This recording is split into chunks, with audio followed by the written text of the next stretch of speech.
Nai-refer na sa House Justice Committee ang 4 na impeachment complaints laban kay Vice President Sara Duterte.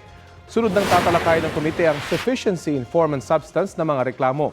Posibleng sa Lunes na yan, ayon kay ML Party List Representative Laila de Lima na nag-endorso sa 2 sa mga impeachment complaint. Ayon sa chairperson ng komite na si Representative Jervel Luistro, gagamitin nila ang parehong hakbang at parameters na ginamit sa impeachment process kay Pangulong Bongbong Marcos.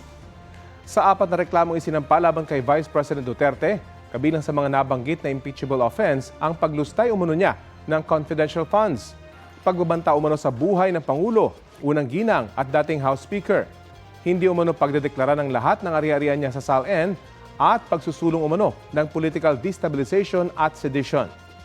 Dati na itinanggi ng bise ang mga paratang. Dati na rin sinabi ng kampo ni VP Duterte na sasagutin nila ang mga paratang sa prosesong naaangkop sa konstitusyon. Kasunod ng referral sa Justice Committee ng mga reklamo, in effect na ang 1-year ban rule o bar rule o bawal munang paghain ng panibagong impeachment complaint laban sa bise.